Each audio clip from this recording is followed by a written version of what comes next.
So now I'm kind of telling you how this journey from what was the oldest people who kind of lived in central Russia to Aryans, which kind of migrated into the Indian subcontinent like thousands of years later.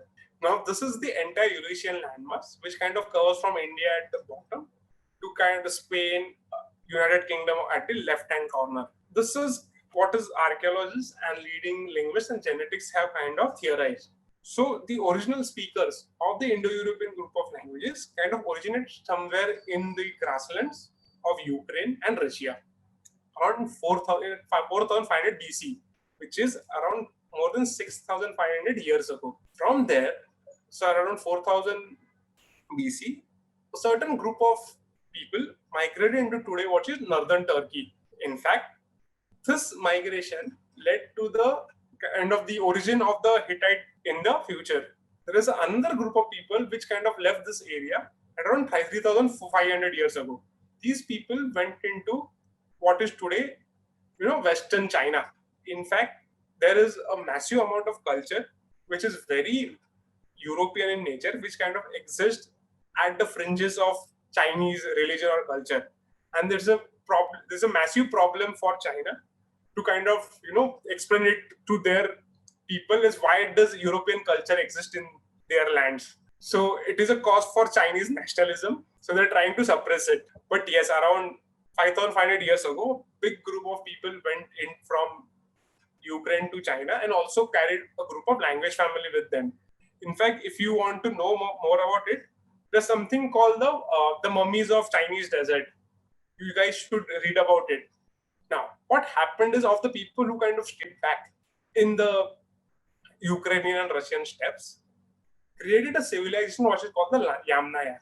Now, of the people who kind of existed in southern Ukraine and Russia, they created this entire cultural civilization which is called the Yamnaya. Now, this is the cradle of all the major languages spoken from Maharashtra and Bengal to Ireland and Norway.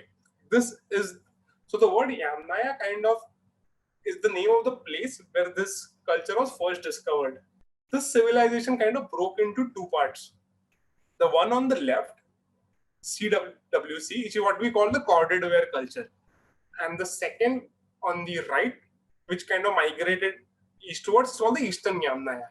This corded ware culture spread across the entire Europe and all the languages of Europe, from your Germanic to Italian to Slavic, all of these kind of exist, are descendant of this migration. This also, as I was telling you earlier, only one language in Europe does not belong to this culture. The language of the Basque in northern Spain. All the other languages belong to this corded ware culture, and not just the languages. In fact, the genetics also speak of that way. The genes of the people have completely changed after the migration of this corded ware culture. So there was a massive population, transfer or change because of this culture. At the same time, this Eastern Yamnaya, which existed, developed a culture called Sintashta, now which kind of existed in southern Russia and with northern Uzbekistan.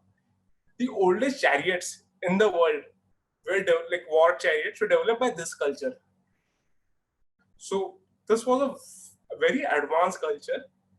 So most of our Rigvedic rituals, we have found exact burial rituals in this culture which have been written in the Rig Veda. From the Sintashta culture, this kind of developed around 1500 BC into what is today called the Andronovo culture. Now, again, coming back to our migration, this original Sintashta culture developed into what is today the Andronovo culture. In fact, what we say today, like most of the gods, the Indian gods, were kind of created by this culture, like which came around 1500 BC. And then part of this culture migrated into Iran, which kind of led to the emergence of the Iranian language family and the writing the Avastan, which is with the god Ahura Mazda. And part of those people which were remaining came into India around 1000 BC. And that culture, in conjunction with the people already living. So in India at that time created the entire, Vedic culture and the subsequent Indian culture. However, one has to know that the Harappan culture had already, fallen by then because of climatic pressure. So when the descendants of the Andronovo came into India, they did not find the Harappan cities. All of the cities had been abandoned centuries before. The entire urban phase of Harappan had already died out by then. And they kind of came into, very desolate wasteland. And I will tell you why that wasteland existed in northern India at that point in time. And why the Andronovans had to, migrate towards this land. So you would know one thing why, the Avestan, which is like the Parsi holy book, and the Auram has very similar words compared to our Sanskrit. Like many of the words are already similar, they're outright same. In fact, the Devas for us are, demons for them.